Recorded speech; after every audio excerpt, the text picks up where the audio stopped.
A todos les damos la más cordial, calurosa y afectuosa bienvenida a la Biblioteca Pública Piloto, al inicio, a la instalación de la Cátedra Luis Antonio Restrepo Arango 2022. Para nosotros de verdad que es motivo de alegría tenerlos aquí a todos ustedes, bienvenidos a la casa de todos y sobre todo hoy cuando ya estamos completando 2 años de pandemia, tener el gusto de que esta cátedra retorne a la presencialidad después de tanto tiempo. Le damos la bienvenida al profesor Manuel Alcántara de Sáenz, quien es el conferencista el día de hoy, y a la profesora Margarita, la coordinadora de la cátedra, quien los va a estar acompañando en un momento para darles la bienvenida a esta cátedra que lleva ya más de 39 años y que se ha preocupado por tratar temas sociales, temas de la cultura y que en esta oportunidad se hablará de la crisis de representación y seducción autoritaria en América Latina. Les damos entonces la bienvenida, esta es la casa de todos y de verdad que nos alegra mucho tenerlos aquí y poder permitir que este convenio entre la Universidad Nacional de Colombia, sede de Medellín, y la Fundación Luis Antonio Restrepo Arango y la Biblioteca Pública Piloto permita el desarrollo de esta 39ª edición de la cátedra.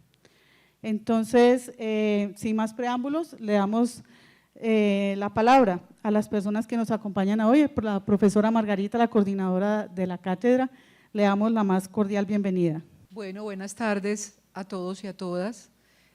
Para la Universidad Nacional, la Facultad de Ciencias Humanas y Económicas, para la Biblioteca Pública Piloto y para la Fundación Luis Antonio Restrepo Arango, es un gran placer tenerlos hoy acá, reencontrarnos otra vez de manera presencial y bueno, que la vida sigue y vamos a tratar de encarar lo que viene y de mantener este espacio que ha sido tan importante para la ciudad.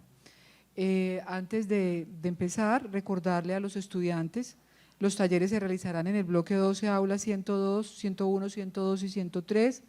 Las lecturas se encuentran disponibles en el Moodle, o sea, volvemos a la presencialidad, pero hay que aprender y mantener las cosas buenas que nos enseñó la pandemia y fue a usar estas nuevas herramientas, entonces ya no vamos para la fotocopiadora, que se me perdió la fotocopia, que se la llevaron, todo estará en el Moodle de tal manera que estaremos muy organizados igual que en la pandemia. A todos los asistentes, tanto estudiantes como al público, le pedimos por favor apagar los celulares, no retirarse del auditorio hasta que se respondan las preguntas de los asistentes, o sea, luego de la presentación del profesor Manuel vamos a tener un pequeño intercambio con el público, entonces le pedimos a todos que por favor estemos aquí hasta que la sesión termine. Al público que nos está viendo en directo a través del canal de la Biblioteca Pública, hoy no se va a poder, pero les recuerdo a todos que la grabación de la charla, de la conferencia del profesor Manuel está disponible en el canal y la podemos ver allí y reproducir, seguirla circulando desde esta plataforma. La Fundación Luis Antonio Restrepo Arango, la Universidad Nacional de Colombia, sede de Medellín, y la Biblioteca Pública Piloto inician hoy la Cátedra América Latina, Crisis de la Representación y Seducción Autoritaria. Este curso se constituye en la 39ª versión de la cátedra, organizada por la Fundación Luis Antonio Restrepo con el apoyo de la Universidad Nacional de Colombia, sede de Medellín y de la Biblioteca Pública Piloto. Su propósito es contribuir a la formación humanística de los y las estudiantes y proyectar hacia la ciudad una tarea educativa de la universidad, de la biblioteca y de la fundación. La Cátedra Luis Antonio Restrepo Arango está comprometida con la transformación de la sociedad a través de una educación pluralista. Propone esta cátedra sobre América Latina para fomentar el pensamiento crítico que permita formar estudiantes con una perspectiva de análisis de los problemas de nuestra democracia. Este programa se realiza gracias al convenio con la Universidad Nacional de Colombia, sede de Medellín, y al convenio con la Biblioteca Pública Piloto de Medellín para América Latina. Agradecemos entonces el apoyo brindado a la dirección académica de la universidad, a la vicerrectoría de la Facultad a la vicerrectoría de la universidad, a la Facultad de Ciencias Humanas y Económicas de la Universidad Nacional de Colombia, sede de Medellín, y a la Biblioteca Pública Piloto. Esta cátedra, que hemos denominado América Latina, Crisis de la Representación y Seducción Autoritaria, tiene como propósito brindar a todos y a todas las asistentes, no solamente a los estudiantes de la universidad, sino a quienes nos acompañan desde la ciudad, una posibilidad de reflexionar con ustedes acerca de una serie de problemas de problemáticas que hemos venido viendo en América Latina, el estallido social de antes de la pandemia, ese estallido social que también tuvo repercusiones en Colombia y que para la ciudad y para la universidad significó una parálisis de 3 meses, si mi memoria no me falla, y que venía de un proceso anterior en el 2019, y que obviamente ese descontento social que se había expresado en el 2019 pues se va a recrudecer por la pandemia. Tengo muy presentes esas marchas que nos hacían sufrir tanto en la medida en que no sabíamos cómo se podía combinar el derecho a la vida y el derecho a la protesta. Entonces uno hacía fuerza y dice, mañana cuántas más UCIs van a estar, en fin, recuerden toda esa angustia que vivimos y toda esa movilización tan significativa. Entonces explicar un poco ese estallido social a qué responde.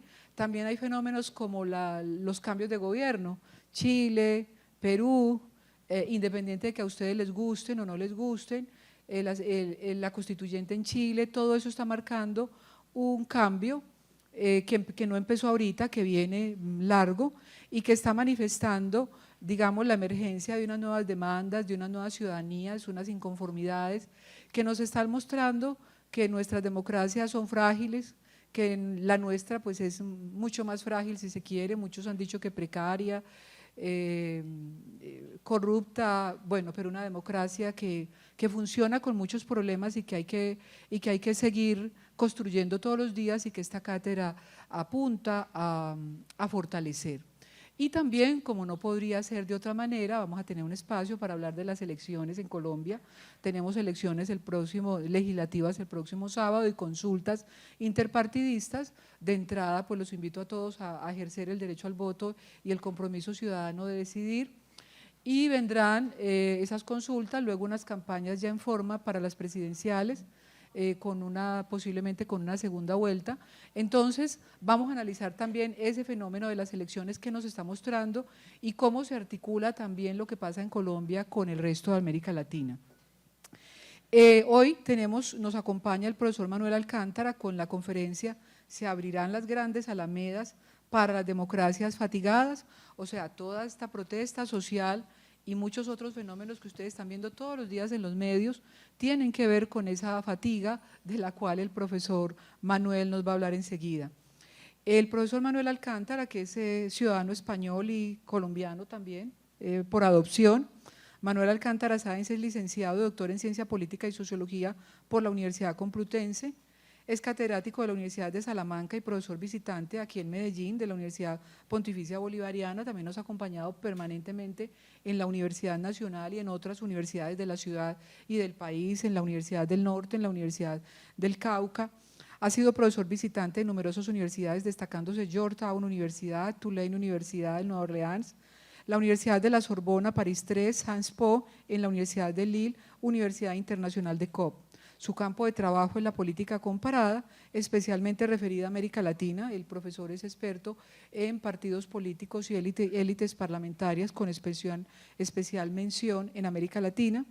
Sobre ello ha escrito como autor único varios libros: Sistemas políticos de América Latina, Gobernabilidad, crisis y cambio, Instituciones o máquinas ideológicas, Origen y programa y organización de los partidos políticos latinoamericanos, y un libro que ha tenido varias ediciones, El oficio del político, aparte de muchas obras colectivas y artículos que ustedes pueden consultar en revistas especializadas. Profesor, no más palabras, bienvenido nuevamente y gracias por acompañarnos. Muy bien, muchísimas gracias por la presentación, doctora Cardona, y muchísimas gracias a la Biblioteca Piloto y muchísimas gracias a ustedes por estar aquí esta tarde. Yo creo que es un motivo de enorme satisfacción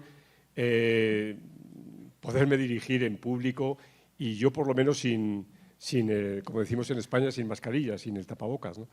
Yo creo que es la primera conferencia que voy a dar de esta manera a un auditorio tan grande. Entonces, el volver a una cierta normalidad es algo verdaderamente, yo creo que emocionante, ¿no? debo celebrar también estar aquí esta tarde porque un acto como el presente, en el que se integran tres instituciones tan diferentes pero tan necesarias en la vida de la ciudadanía, como por una parte es una biblioteca pública piloto, que además en este caso lleva un apellido que acompaña al nombre, que es latinoamericana, ¿no? Una biblioteca con una cierta vocación latinoamericana, junto con, por otro lado, junto con una fundación tan relevante como es la Fundación Luis Antonio Restrepo Arango, y finalmente con la sede de Medellín de la Universidad Nacional, ¿no? Yo creo que este partenariado es un partenariado extremadamente interesante y hay que felicitarse, ¿no? Porque el mismo dure tanto tiempo y ahora estemos retomando en un ciclo de conferencias que creo que es extremadamente pertinente, ¿no? Es decir, abordar cómo es el estado de la democracia desde una perspectiva comparada, desde una perspectiva latinoamericana, ¿no? Aunque luego en las preguntas podemos hablar también de otros ámbitos, pero me voy a centrar básicamente en el ámbito latinoamericano, que es en el que se producen mis estudios o tienen la centralidad mis estudios, pero también sobre los interrogantes del presente, ¿no? Esos interrogantes que se están abriendo constantemente y que son los que dan pie a un título que probablemente para una gran mayoría de ustedes pueda resultar un título un poco raro, incluso casi diría exotérico, ¿no? Las grandes alamedas, si se van a abrir, las democracias fatigadas. Bueno, me van a permitir que juegue un poco con esto y que lo devele al final de la intervención. ¿A qué me estoy refiriendo? A lo mejor alguna de ustedes o alguno de ustedes ya han captado algo, pero probablemente la mayoría no, de por dónde van mis ideas, ¿no?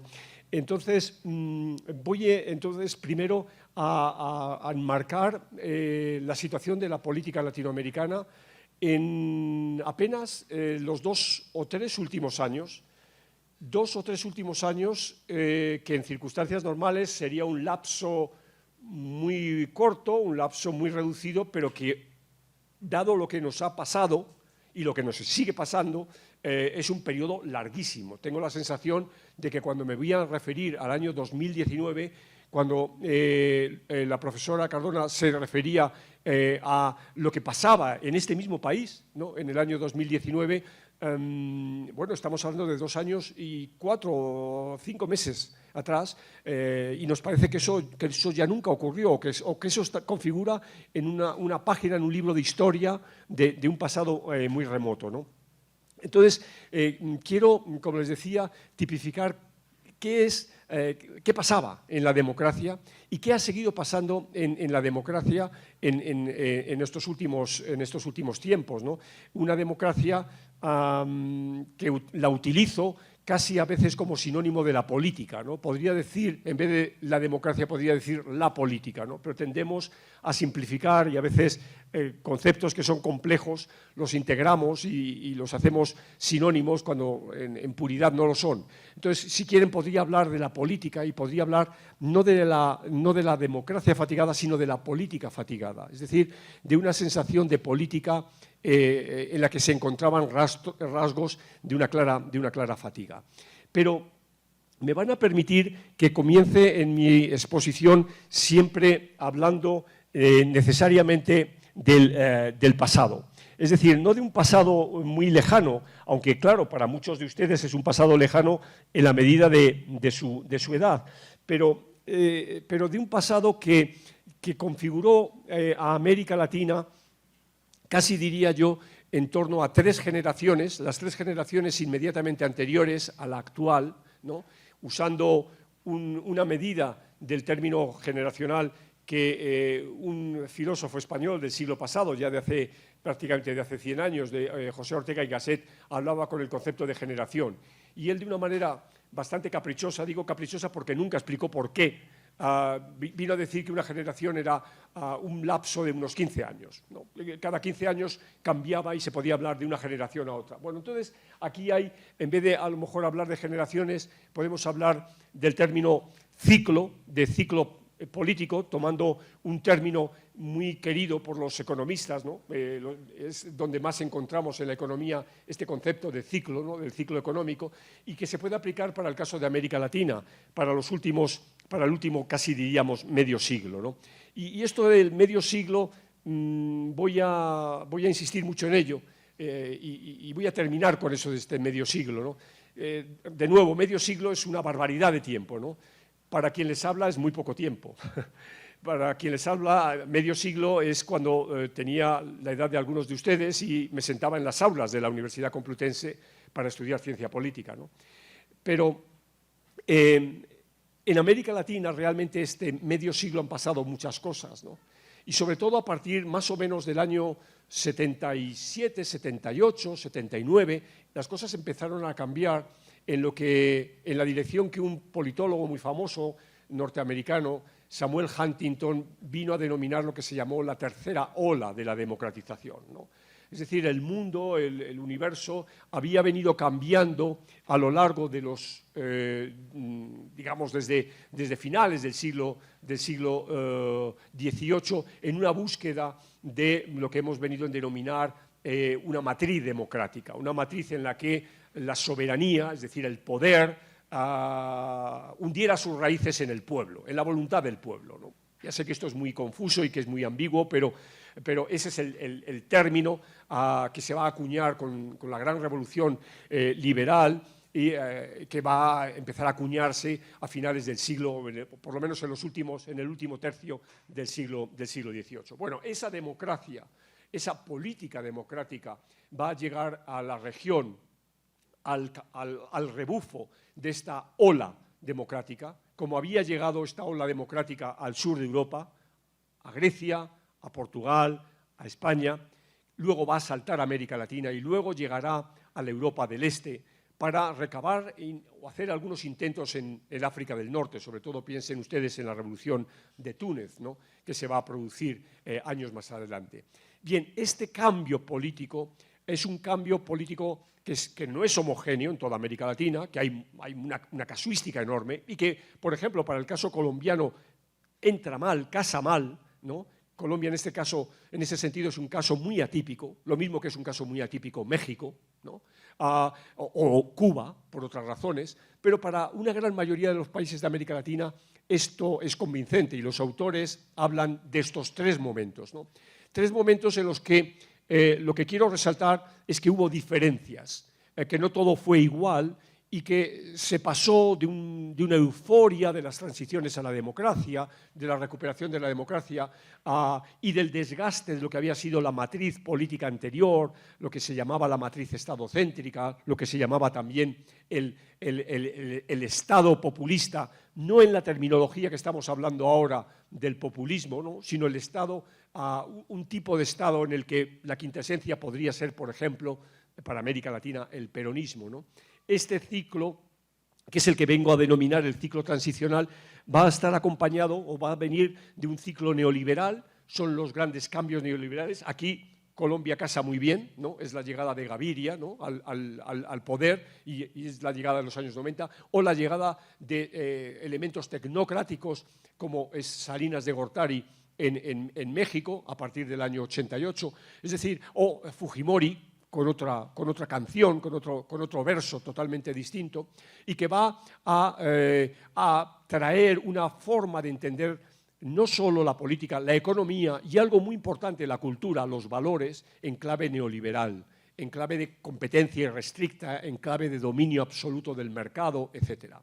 Y luego nos vamos a encontrar con un tercer ciclo, con un tercer momento, que de nuevo no afecta por igual a todos los países de América Latina. En algunos no solo no afecta, sino que hay una reacción contraria. El caso más evidente sería el caso colombiano, con la reacción que va a suponer el uribismo en una clave muy nacional y muy atinente a problemas propios del país, que es lo que voy a denominar el ciclo bolivariano, ¿no? Bajo la figura del comandante Chávez, del presidente Chávez, y una forma de ver la política que podríamos decir que era clásica en términos de la vieja matriz populista, pero con un cambio o con una, digamos, en un momento donde las materias primas vinieron a suponer un gran aliciente, ¿no? Para el gasto público, para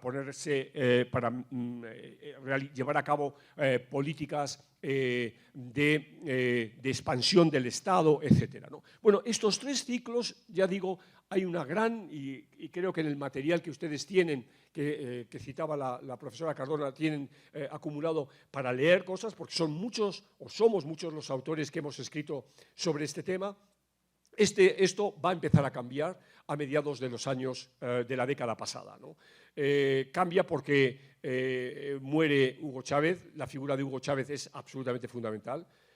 Se esté de acuerdo, se le odie, se le ame, lo que sea, pero es absolutamente fundamental. La región tuvo por primera vez un líder que era capaz de aglutinar a muchos otros a favor y en contra, ¿no?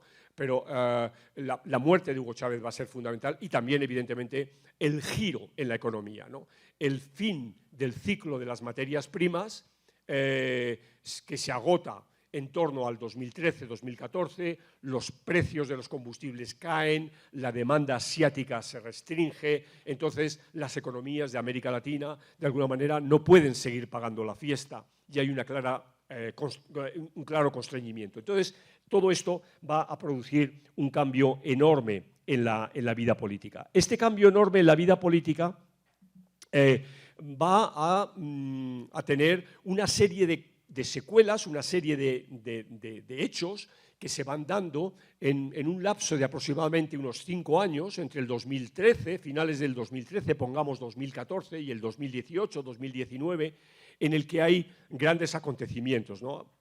Basta recordar un poco lo que va a suponer, pues, por ejemplo, un acontecimiento también muy simbólico, como es la muerte de Fidel Castro.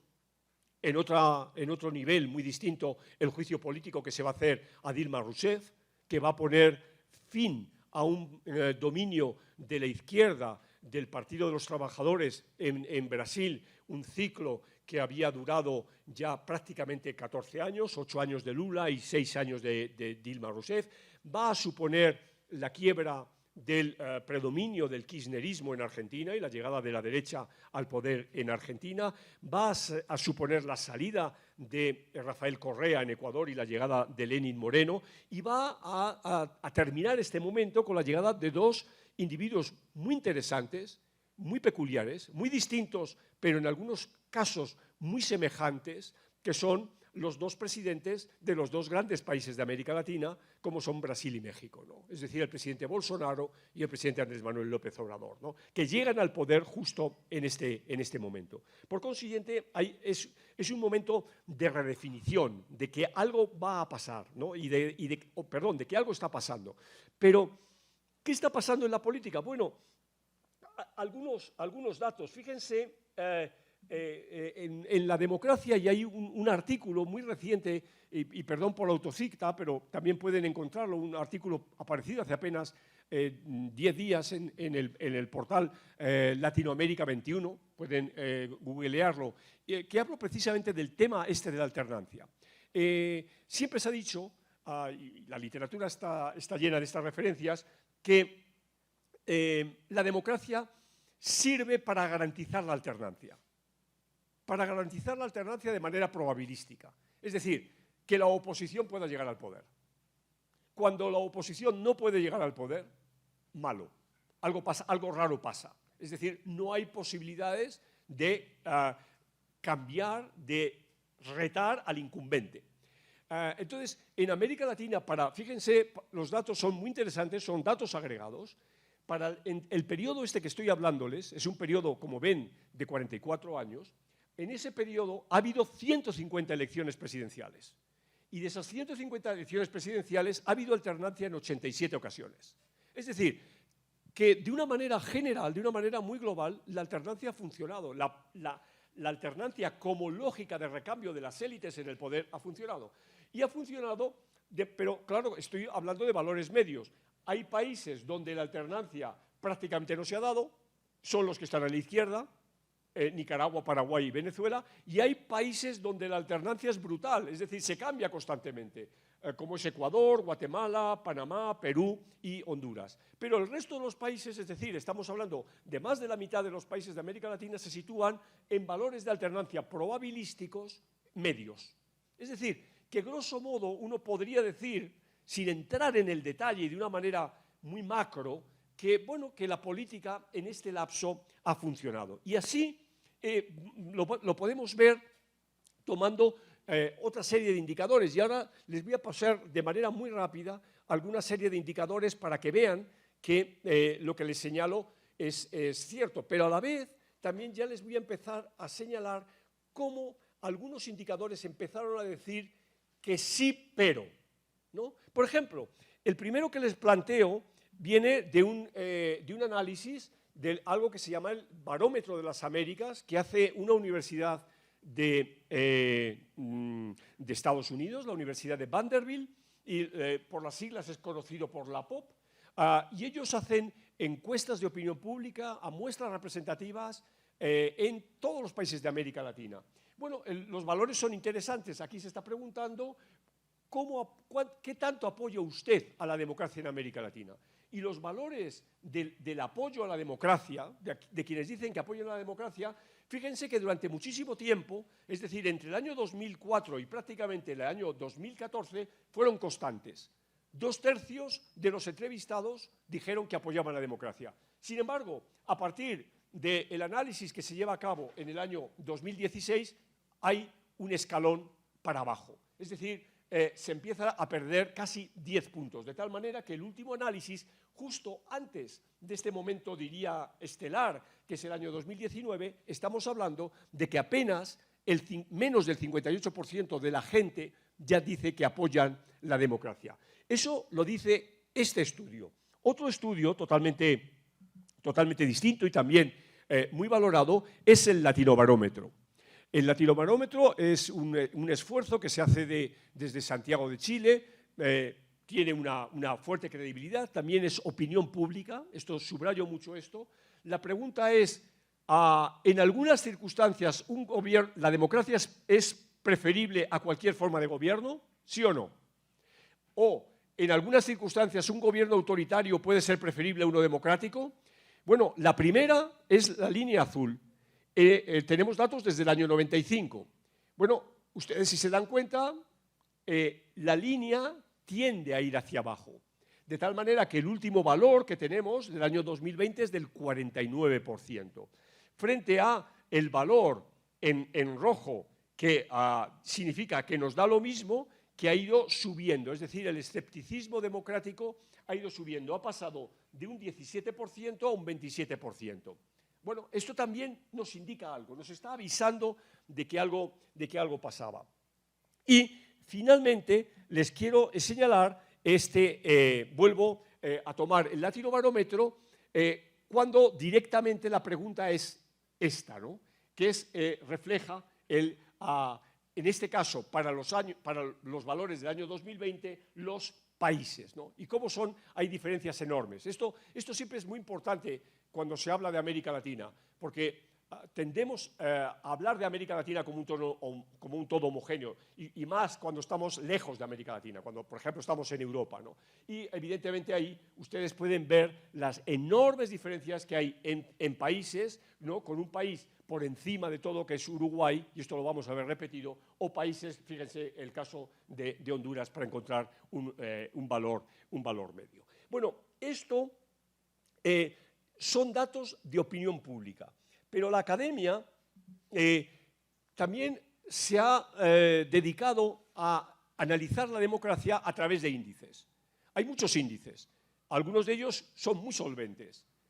Aquí les he puesto unos cuantos, y estos índices nos sirven para valorar la democracia, y sobre todo para valorar la democracia en un doble sentido que desde la perspectiva de la disciplina, desde la ciencia política, es muy importante. Es decir, valorar la democracia con respecto a ayer, cómo estamos hoy con respecto a ayer, con los mismos criterios, ¿no? Porque es muy sencillo decir, uy, hoy las cosas están peor. Bueno, pero ¿cómo demostramos esto?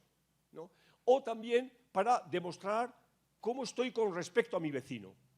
Es decir, hoy las cosas aquí están mejor que en Ecuador, están mejor que en Venezuela. Bueno, uno puede tener intuiciones, pero nos sirven este tipo de índices. Este tipo de índices, sobre todo los tres primeros, Freedom House, Economist Intelligence Unit o el índice de transformación de Bertelsmann, estos dos últimos acaban de salir las estadísticas para las últimas mediciones, me brindan una posibilidad muy clara de definir 4 Latinoaméricas. Y esto es también importante a la hora de seguir en la exposición. Aquí estamos integrando los 3 índices, ¿no? Digamos, en una especie de espacio tridimensional, donde hay una primera división de países, Costa Rica, Uruguay y Chile, y una última división de países que son Venezuela, Cuba y Nicaragua, ¿no? Es decir, donde no tienen nada que ver. Cuando estamos hablando de política de estos 3 países, en comparación con esos países, no tiene nada que ver. Es una diferencia enorme. Y luego una serie de países situados en una posición intermedia, diría, favorable, y una posición intermedia, diría, desfavorable, de países que tienden a caer en aquel otro extremo. O sea, esto, repito, es muy importante para que seamos conscientes de estas diferencias. Ahora bien, antes les señalaba que al final hay un proyecto de investigación que es el de variedades de la democracia, y es la última evidencia empírica que ya les voy a dar, que es un esfuerzo muy importante que viene haciendo la Universidad de Göteborg, un esfuerzo internacional para medir no la democracia, sino diferentes tipos de democracia en virtud de diferentes aspectos de la misma. El proyecto se llama así, Variedades de la Democracia, y distingue que una democracia igualitaria, es decir, aquella democracia que pone el acento en que lo que importa es la igualdad, es distinta a la democracia liberal, en la que lo que importa son la separación de poderes, los frenos y contrafrenos, y los derechos, etcétera, o es distinto a la democracia electoral, que lo que importa es que las elecciones sean transparentes, limpias, competitivas, etcétera, etcétera, iguales, etcétera, etcétera, o la democracia participativa, que es que realmente la gente tiene capacidad de ser verdaderamente ese demos sobre el cual se asienta el poder, o la democracia deliberativa, ¿no? Y una línea roja que es la media de todas ellas. Este gráfico tiene 2 características. Una, vuelvo a reiterar, es una media de la región. Es decir, que tendríamos que ir viendo, y lo podemos hacer, país por país, cómo van estas dimensiones. Pero me quedo ahora juego con la idea de la media regional. Esa es una de las ideas. Pero la segunda idea es la que me parece más importante y es la que va a justificar lo que voy a decir a continuación. Si ustedes se fijan, tenemos en las 5 y lógicamente las 6, porque la roja es la media, en las curvas empezamos desde una posición, años 78, muy abajo.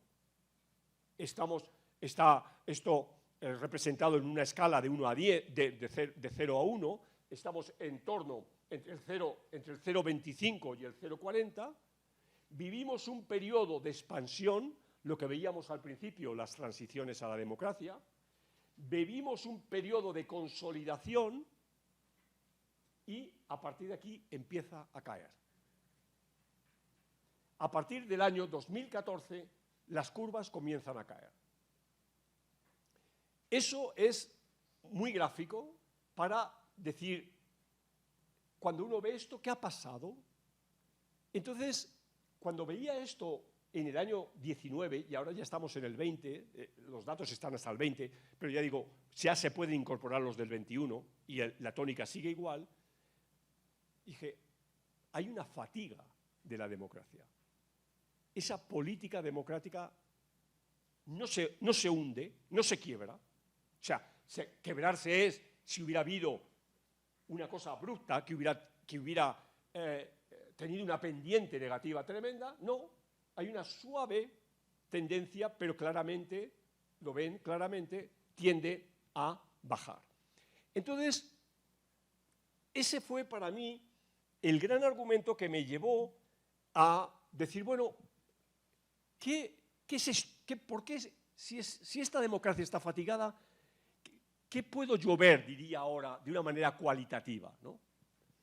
Y entonces hay tres ideas sobre esto.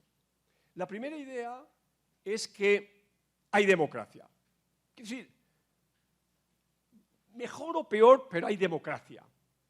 Los valores de esos índices nos lo indican, pero además, como les he señalado, hay alternancia razonable. Es decir, los gobiernos pierden elecciones y la oposición puede entrar.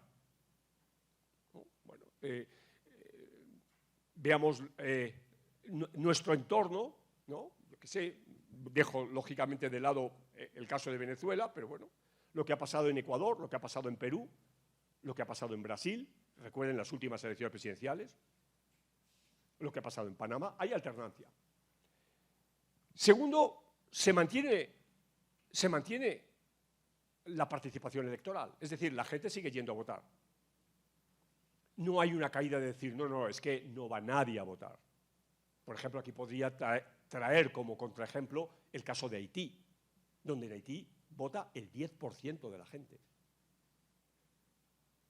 En América Latina hay países donde, de acuerdo, me van a decir ustedes, el voto es obligatorio, de acuerdo, pero hay países donde se vota por encima del 80%. En Bolivia se vota por encima del 80%, en Uruguay se vota por encima del 80%. Y en los países donde menos se vota en torno al 50%. 40 y tantos, 50%. Vamos a ver cuál es la participación electoral aquí pasado mañana, ¿no? Pero, es decir, hay una participación electoral sostenida, es decir, no se produce una caída. En tercer lugar, hemos vivido un activismo judicial. Nunca en la historia de América Latina, subrayo esto, nunca en la historia de América Latina ha habido tantos presidentes y presidentas con problemas judiciales.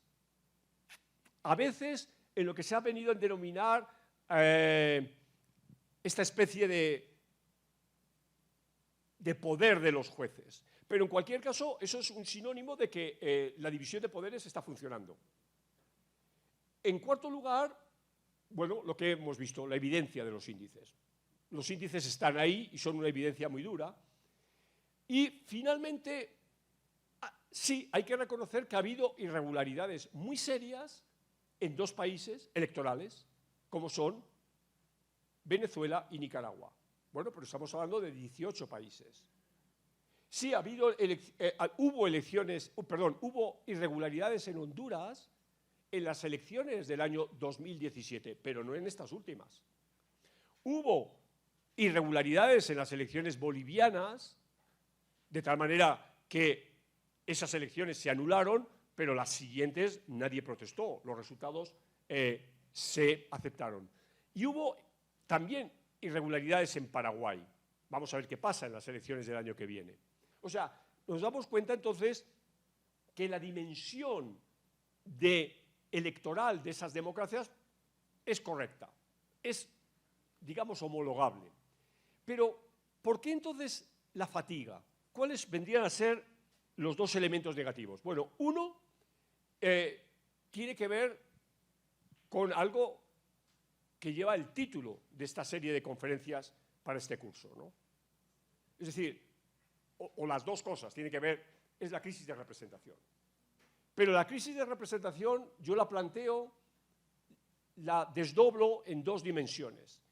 Una crisis de la representación que viene de la mano del malestar de la gente, de la bronca, y es un malestar de la gente que lo vemos primero, de nuevo, las encuestas de opinión pública con respecto a la confianza en las instituciones. La confianza en las instituciones es extremadamente baja, y en cualquier tipo de instituciones, no solo los partidos políticos, que son las instituciones que tienen una menor tasa de confianza, pero también el Poder Judicial, pero también los medios de comunicación, pero también el empresariado, también los sindicatos, etc. En segundo lugar, la corrupción política campea por doquier.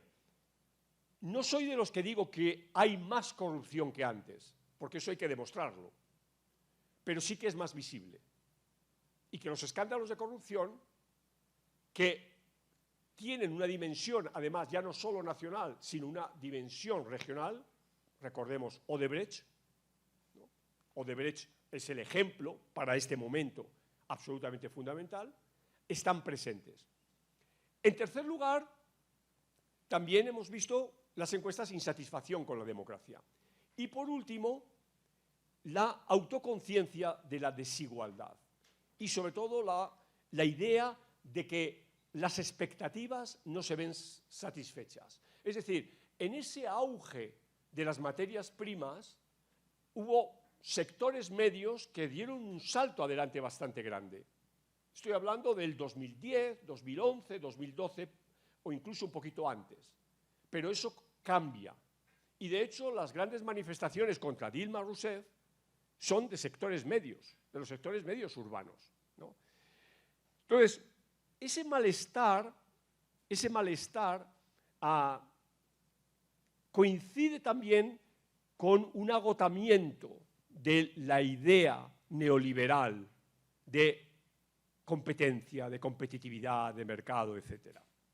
Pero, además de eso, hay una crisis, estrictamente hablando, en la representación. Y dentro de la crisis de esa representación, los partidos políticos, que son los principales canales de la representación, inmediatamente aparecen envueltos en una crisis. Se me puede decir, bueno, pero esto de la crisis de los partidos es muy viejo. Michels, en 1910, hablaba de la crisis de los partidos.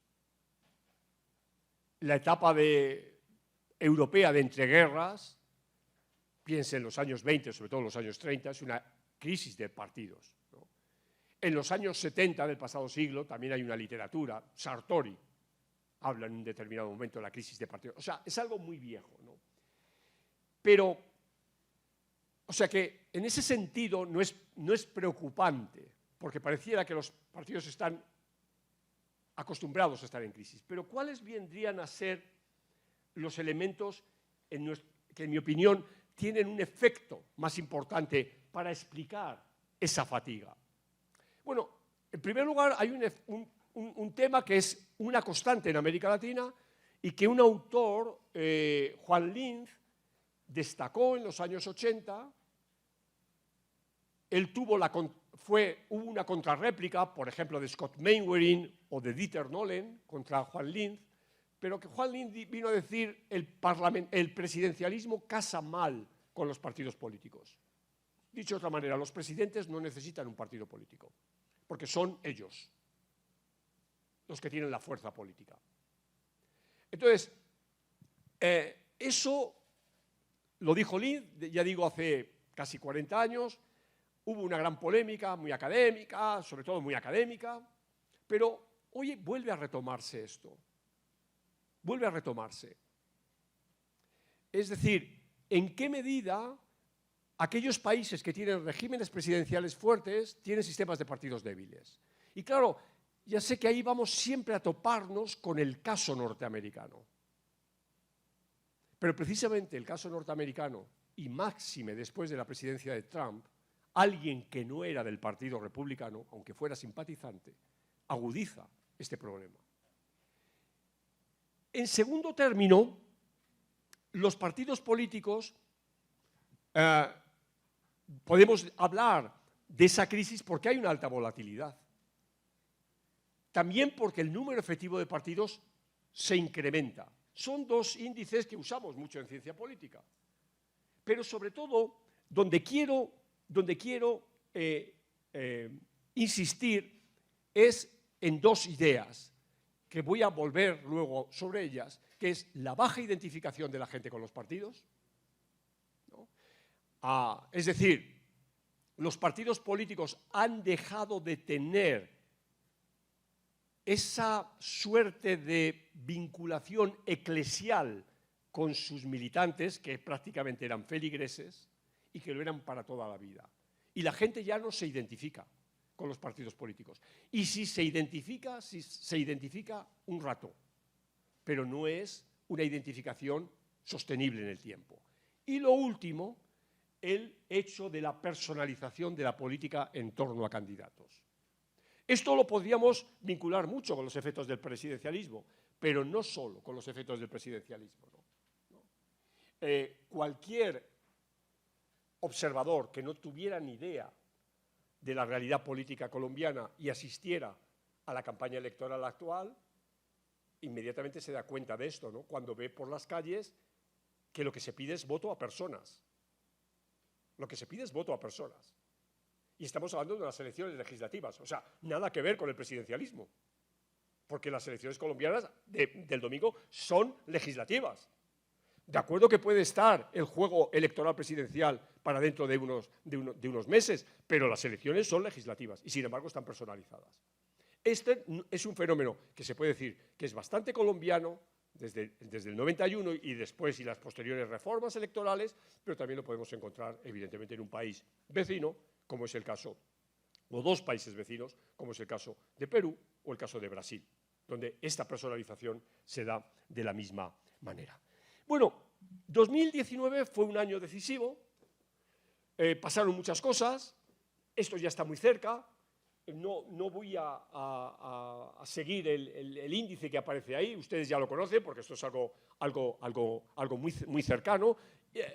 El año 19 fue un año muy agitado y terminó con lo que llamamos la gente en las calles. O sea, a pesar de los cambios también políticos que hubo, ¿no?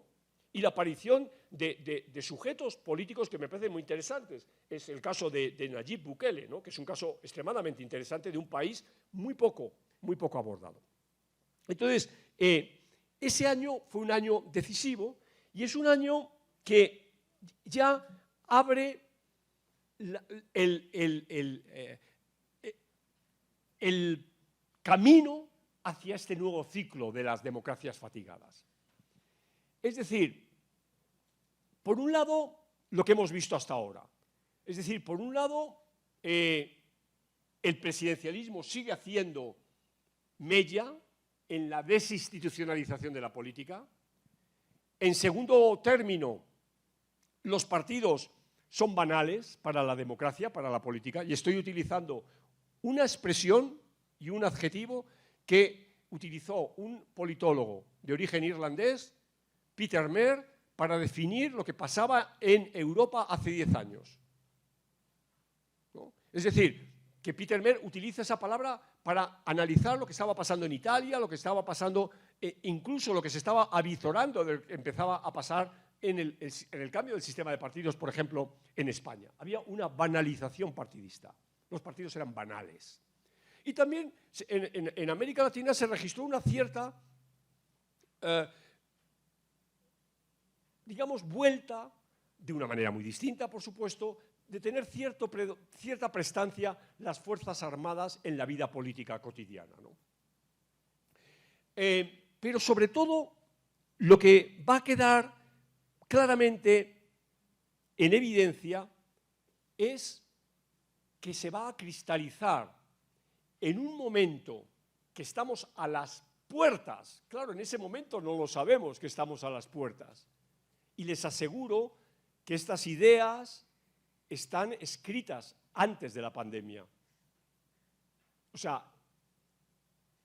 estamos antes de la pandemia apenas unos meses. Y lo increíble es que va a llegar la pandemia unos meses después y que va a reforzar muchas de estas ideas.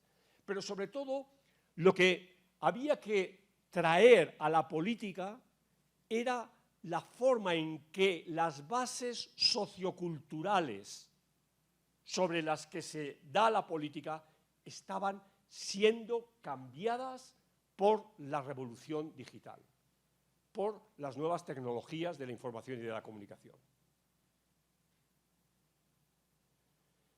En ese sentido, y en un ámbito en el que el peso recurrente de la desigualdad estaba ahí, los países de América Latina, y algunos más que otros, son los campeones de la desigualdad, los valores Gini de la desigualdad en buen número de países de América Latina así lo demuestran, van a ver cómo los cambios que se dan en el ámbito de en el ámbito de la sociedad, gracias a las nuevas tecnologías, van a profundizar algunas ideas que se habían venido desarrollando, por ejemplo, Sigmund Bauman, y la sociedad líquida. Cómo las sociedades habían caído en un individualismo feroz, consecuencia del mapa, digamos, pertrechado a 20 años atrás o antes a través de lo que vamos a denominar el gran impulso del consumo, de las sociedades de consumo, pero que en el ámbito de la comunicación se potenciaba a través de la digitalización de nuestra vida. Y esa digitalización de nuestra vida introducía factores, introducía elementos de comportamiento nuestro como individuos a la hora de conectarnos con unos y con otros, pero también de comportamientos de nosotros para con respecto a la política. De tal manera que la política se iba a ver absolutamente dañada desde la perspectiva de no tener una capacidad, ¿no?, para confrontar lo que se está viniendo. Para lo que se está viniendo es la crisis de la intermediación. Si nos damos cuenta, ya en el año 19, ¿qué trabajos comienzan a desaparecer? Todos aquellos trabajos que tienen que ver con la intermediación. Personas que trabajan como telefonistas, personas que trabajan en los bancos, digamos, atendiendo al público. Todo este tipo de trabajos ya están siendo precarios y, si nos damos cuenta, después de la pandemia, han desaparecido. Es decir, porque hay una intermediación a través de las nuevas tecnologías. La política tiene que ver mucho con intermediación. Los partidos son intermediarios. Entonces, este elemento, ya digo, configura unas bases socioculturales muy distintas, que además se dan en una especie de nuevo orden económico. ¿Por qué nuevo orden económico? Bueno, porque resulta que cuando uno mira quiénes son las principales empresas por capitalización en Wall Street en el año 19, no estoy hablando hoy, en el año 19 son las tecnológicas. Son las tecnológicas, es decir, hay un cambio, por consiguiente, en el orden mundial y en el orden del capitalismo mundial. Bien, entonces, en este escenario nos vamos a encontrar con la pandemia, con que en febrero del año 2020, marzo del año 2020, vamos a encontrarnos un escenario que ya conocemos de sobra, que no hace falta reiterar, hemos leído muchísimo y no solo hemos leído, sino hemos sido sujetos de lo que va a pasar a partir de febrero del año 2020, con elementos que, por otra parte, ya estaban definidos, algunos de ellos ya los he planteado, pero otros no estaban, como por ejemplo la reconfiguración del papel del Estado. Es decir, esa idea de que el Estado tiene que hacer algo, ya no es el mercado. Resulta que la gente, y esto lo hemos vivido muy claramente en Europa, la gente ya ha dicho, no, pero es que tiene que ser la Unión Europea, y la Unión Europea tiene que adoptar por primera vez la capacidad de endeudarse, que era algo que era inviable, que era impensable, ¿no?, dentro de la ortodoxia del Banco Central Europeo, ¿no? Pero las políticas de asistencia, las políticas de vacunación, todo esto va a tener un replanteamiento que va a, de alguna manera, reconfigurar la política. Pero también nos vamos a encontrar con que esos brotes psicóticos, configurados de alguna manera por la incertidumbre, también por la depresión económica, van a tener un papel extremadamente importante. Entonces, en ese escenario, la agenda política en América Latina va a continuar. Es decir, algo también extremadamente interesante es que frente a las ideas catastrofistas de que el mundo se paraba, el mundo no se paró, evidentemente, y no se paró la política. De alguna manera, alguna elección se retrasó, ¿no? Hubo un aplazamiento en el proceso electoral, pero el juego electoral siguió. Y además el juego electoral siguió no teniendo que sancionar a presidentes que hubieran hecho bien o mal su trabajo durante la pandemia, porque en muchos casos no había reelección. No se presentaba el presidente de la reelección. Estamos viendo Ecuador, bueno, ya lo he dicho, el señor Lenín Moreno no se presentaba a la reelección.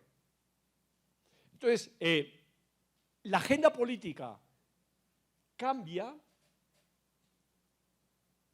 en el sentido del cambio, diríamos, de la normalidad de la confrontación política,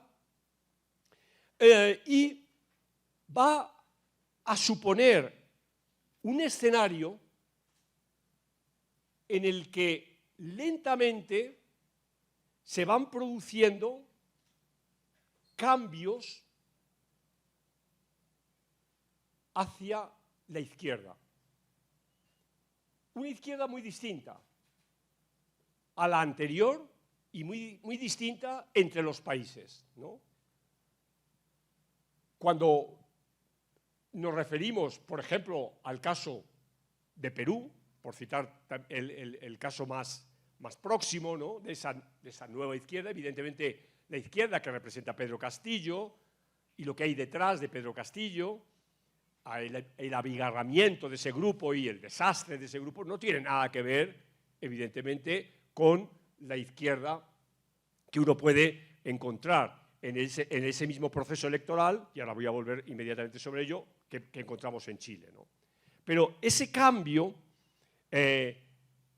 entonces, pareciera que vendría a ser el aldabonazo de algo distinto. Es decir, hasta ahí estábamos en la democracia fatigada, pero de pronto uno empieza a ver un cambio en un panorama, repito, complejo y extremadamente rico, extremadamente variado, ¿no? Repito, ahí hay casos, ¿no? Estoy poniendo el caso de Bukele o el caso argentino, etcétera, que luego podemos discutir, pero algo está cambiando. Bueno, este larguísimo preámbulo me lleva al título de la conferencia. Recuerden el título de la conferencia. El título de la conferencia tenía que ver con las alamedas. Bueno, aquí están las alamedas. Hace exactamente 49 años, el 11 de septiembre del año 73, un fotógrafo tomó esta instantánea. Me imagino que están familiarizados y familiarizadas con ella, pero esa instantánea es el presidente Salvador Allende, de Chile, elegido 3 años antes por una coalición de izquierda que se llamaba Unidad Popular, que acaba de ser objeto de un golpe de Estado. Está en una de las salidas del Palacio de la Moneda, en Santiago de Chile, le acompañan una serie de asesores armados, él también va armado, y desde ahí dictará su última conferencia. Y en su última conferencia dice lo siguiente: sigan ustedes sabiendo que mucho más temprano que tarde se abrirán las grandes alamedas por donde pase el hombre libre para construir una sociedad mejor.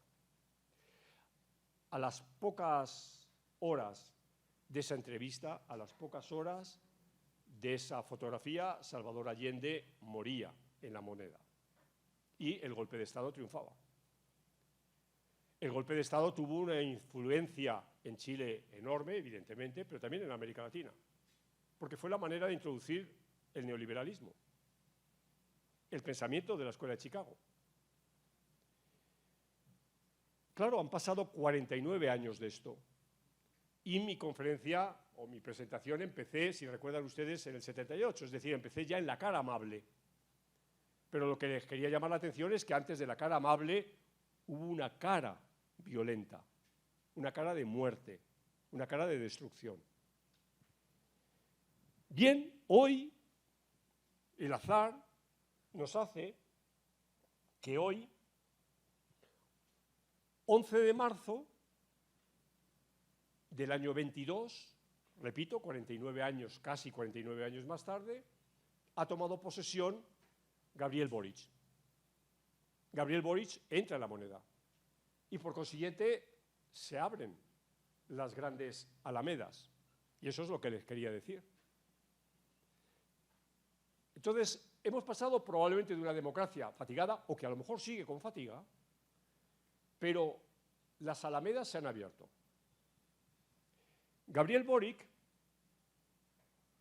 es interesante, para los que les gusten las coincidencias, es interesante que en las elecciones, en la segunda vuelta de diciembre pasado, la coalición de Boric sacó el mismo porcentaje de votos que derrotaron a Pinochet en el plebiscito del año 88. Es decir, como bien saben las politólogas y politólogos aquí presentes, es decir, el famoso clivaje Pinochet-anti-Pinochet estaba en el año 88, probablemente estuvo en el año 73, lo que pasa es que en el año 73 utilizaron la fuerza, y está hoy, y sigue estando hoy. Es decir, sigue habiendo un 44% de chilenos que no aceptan a Boric, pero a la vez hay un 55,9% que ha votado a Boric. Entonces, eso por un lado. Pero Boric, que comanda no un partido político, sino una coalición, Apruebo Dignidad, es el nombre de esa coalición, en la que hay varios partidos, el Frente Amplio, el Partido Comunista y otros partidos menores, es decir, de nuevo un poco lo ligamos con la característica de la crisis de representación, es decir, sigue habiendo crisis de representación, o sea, no, eso no ha desaparecido, pero no ha desaparecido porque las sociedades, vuelvo a repetir eso, hemos cambiado y cambiamos nosotros, no queremos seguir votando al mismo partido toda nuestra vida. Y los partidos se relacionan con nosotros de manera muy diversa, ¿no? Entonces, pero este partido político sintoniza, esta oferta política tiene tres elementos muy importantes. En primer lugar, la cuestión identitaria. Es decir, la cuestión identitaria en torno al feminismo, a lo verde, a la juventud, también a lo indígena, las transformaciones sociales, los cambios sociales, y, en tercer lugar, el saber capitanear unos liderazgos de gente que comenzó ese liderazgo en la calle. En Chile se hizo muy famoso lo que se llamó la revolución de los pingüinos, no en los últimos años, estoy hablando de hace más de 10 años. Esa gente que hoy son ministros, ahí aparecen sus nombres, y que rodean a Boric. Boric tiene 36 años, estuvieron en las calles en aquel momento. Entonces, este escenario es un escenario de cambio insólito. Un escenario de cambio insólito que ha sabido, de alguna manera, transformar políticamente lo que pasó en Chile en las grandes movilizaciones del año 2019. Es decir, cuando estábamos refiriéndonos antes, cuando estábamos diciendo la democracia está muy fatigada, se puede romper. Pero a la vez, paralelamente, Chile, vive un proceso constituyente, del que me imagino que están al tanto. Un proceso constituyente que evidentemente no va por libre, sino que tiene que ver con el futuro de Boric. Es decir, de lo que pase en ese periodo constituyente, en ese proceso constituyente, va a depender mucho el futuro político. Es decir, va a depender mucho esas alamedas. O sea que la cosa no es fácil, no es una cosa que ya esté dada, ¿no? Piensen que el proceso constituyente se aperturó porque la gente fue a votar por encima, un poquito por encima, pero en Chile eso es un buen dato, del 50% de que querían el proceso constituyente. Y eso se hizo en octubre del año 2020. Es decir, es un plebiscito que se tuvo que aplazar porque la pandemia, porque se había previsto antes, pero la pandemia afectaba y entonces se tuvo que afectar. Y ese plebiscito fue aprobado por casi el 80% de la población que participó. Ese plebiscito dio paso a una elección para una convención constituyente que se llevó a cabo no hace todavía un año, en mayo del año pasado, con una baja participación, con una presencia muy importante de candidaturas independientes, es decir, esa crisis de representación, de no articular la representación a través de instrumentos organizados, se va a reflejar ahí con toda dureza. Y claro, y esa gente que va por libre, y perdone por esta expresión, pero que es decir, que no va institucionalizada, son los que están haciendo la Constitución. Es una asamblea absolutamente paritaria, y es una asamblea donde hay, caso insólito en la vida política de Chile, presencia de pueblos originarios, sobre todo de las comunidades mapuches del sur del país. Y es una agenda, en una agenda todavía no cerrada, la constituyente, es decir, esa nueva apertura de esa alameda está articulando tres ejes que pueden dar respuesta, no quiero en absoluto ser un optimista desmedido, ¿no? Pero pueden dar respuesta a tres problemas clásicos de la vida política de Chile, pero de cualquier país. El tema de la descentralización, es decir, que el poder esté descentralizado en una lógica regional, llámese de comunidad autónoma, llámese federal, llámese como se quiera, ¿no? Pero Chile es un país muy centralista y tiene una tradición muy centralista. En segundo lugar, ¿cómo reconocer las identidades múltiples? En el sentido más amplio del término, que es un tema que define a esas sociedades líquidas a las que yo me refería anteriormente. Y finalmente, la restauración del Estado. Es decir, en una capacidad de poner adelante políticas fiscales de cambio y políticas que de alguna manera empaticen con las necesidades de la gente. Esto es lo que hay y vamos a ver qué es lo que pasa en los próximos, ya no casi meses, sino en las próximas semanas. La Constitución tiene que ser cerrada, una vez que está elaborada y aprobada por 2/3 de los constituyentes, y luego tiene que ser sometida a un plebiscito. En ese plebiscito, Boric y su gobierno se juega el futuro. Y ya termino con una provocación que un politólogo nunca debe hacer y que me permito hacerla porque de alguna manera quiero animar un poco la discusión al final, ¿no?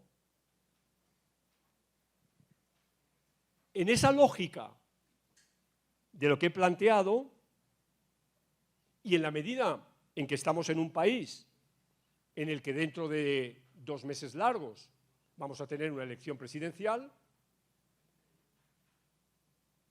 y en la medida en que, aunque no sepamos todavía qué candidatos se van a presentar, qué candidaturas va a haber, pero en la medida en que tenemos encuestas de opinión pública, en la medida en que hay un debate y demás, me formulo esta pregunta.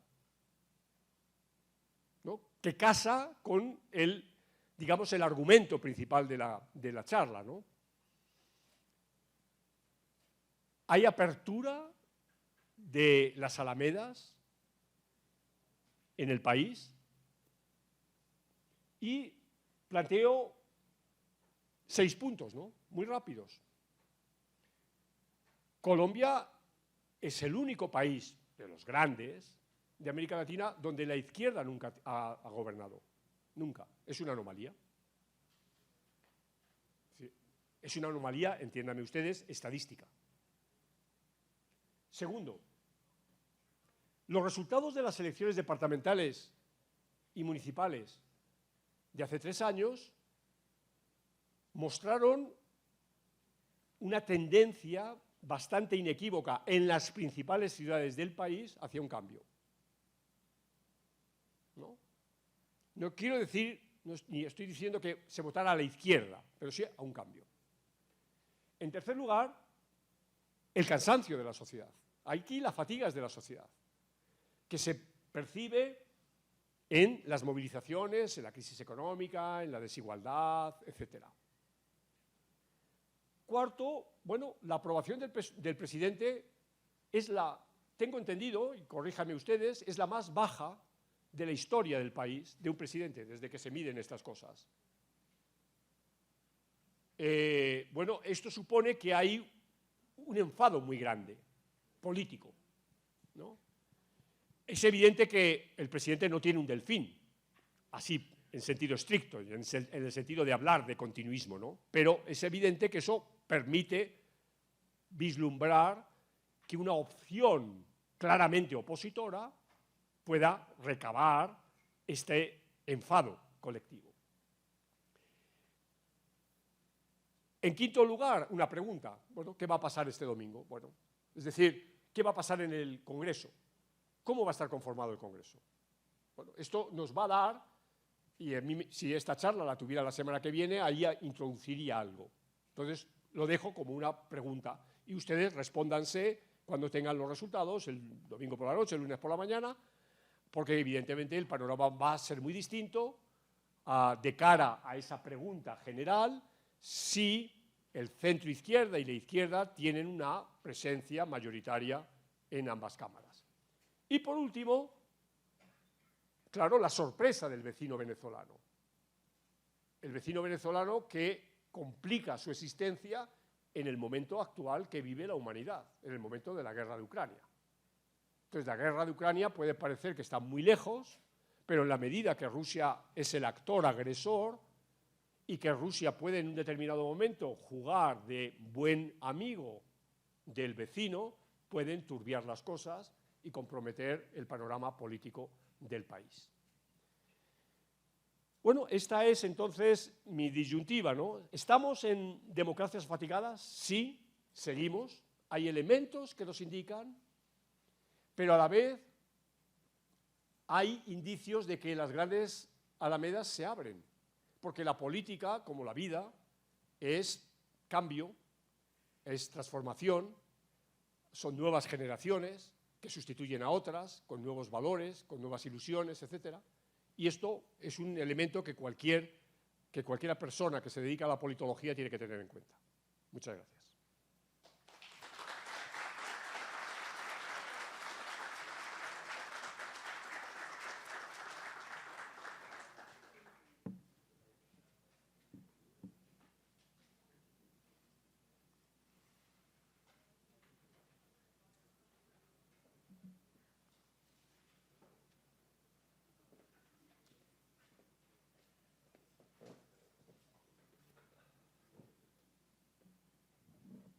Muchas gracias, profesor Manuel, por tu exposición. Excelente exposición. Abrimos entonces la sesión de preguntas. Valentina y Andrés van a estar pendientes si quieren hacerlo acá por el micrófono o si lo quieren llevar, lo llevamos allá. Yo solo para provocar un poco el debate, Manuel, más que preguntarte es hacer este comentario. Bueno, es evidente que el panorama en América Latina evidencia una necesidad de cambio, una fatiga, como tú bien lo expresabas, un descontento. En algunos países ya esos cambios se están dando. La pregunta sería, ¿esos cambios tienden a fortalecer nuestras democracias? ¿Está en riesgo la democracia? Hay mucha gente asustada en todos lados. Yo hablo más de Colombia porque vivo acá, pero tú que te mueves más, pues sabes que hay, en estos días leía el éxodo, por ejemplo, de empresarios en Chile, cambiando su residencia y bueno, no creo solo que sea pues solamente por el asunto de que gana este presidente, también obviamente por algunas medidas, entre ellas el anuncio de pago de cobro a las rentas y a los patrimonios de los más ricos. Bueno, pero entonces, ¿ese miedo está justificado o realmente lo que estamos viendo acá es que ese relevo es necesario y que se está profundizando la democracia?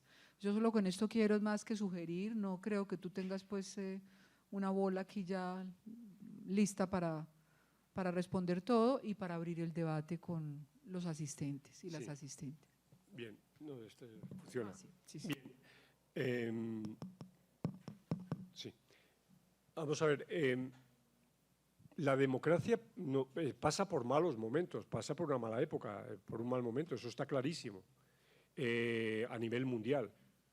Los datos a los que me refería en algún momento de mi presentación son evidentes, y además es que han salido en este mes. O sea, está muy cercano el informe del The Economist o el informe de la Fundación Bertelsmann lo ponen de relieve, ¿no?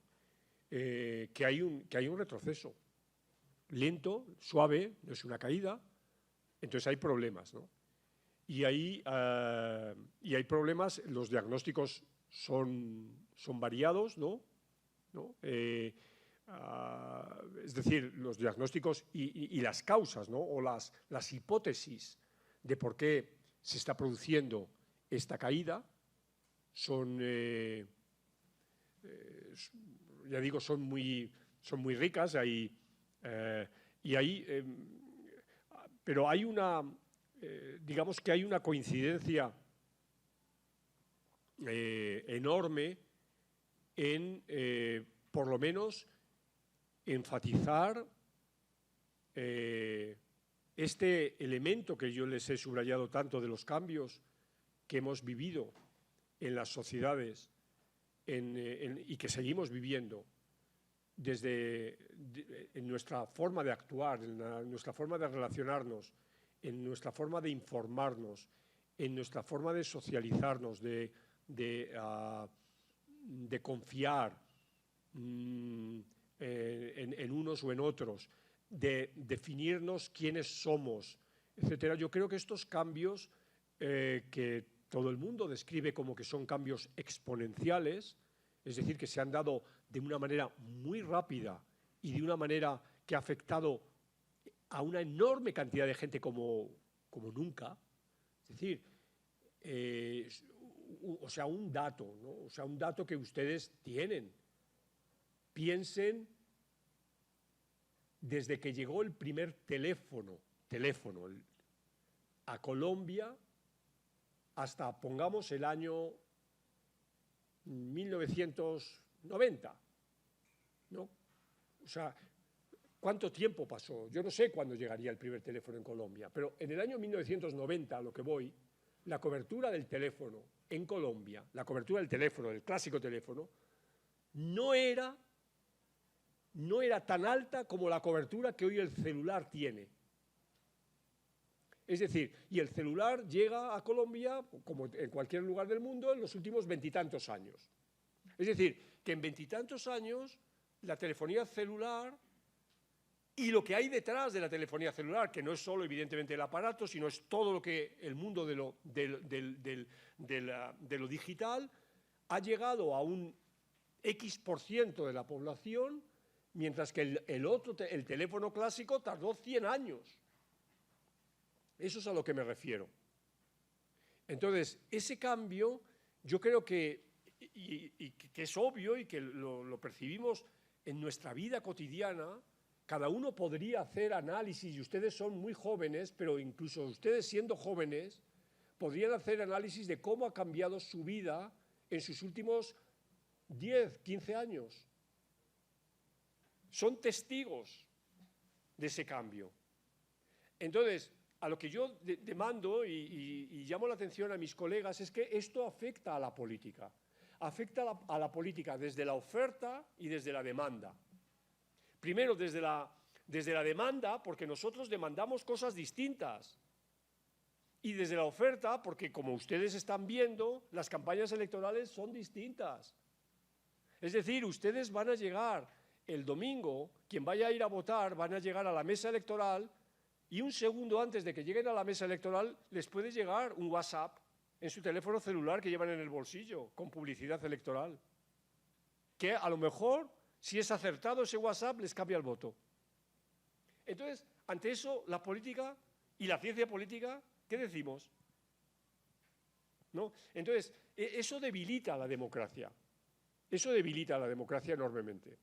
Y luego, evidentemente, desde una perspectiva más clásica, más de, digamos, de las instituciones, de la disciplina, etcétera, bueno, hay cuestiones en la democracia que están funcionando mal, que evidentemente están funcionando mal, ¿no? Y una de las funciones que peor está dando resultado es a todo lo vinculado con la corrupción, ¿no? O sea, es decir, la corrupción que incrementa patrones y pautas de desigualdad lacerantes y que hace que nos tomen a los electores, a los votantes como tontos, pues yo creo que este es un elemento también extremadamente problemático, ¿no? en los últimos tiempos, que conspira desde una perspectiva institucional contra la propia democracia, ¿no?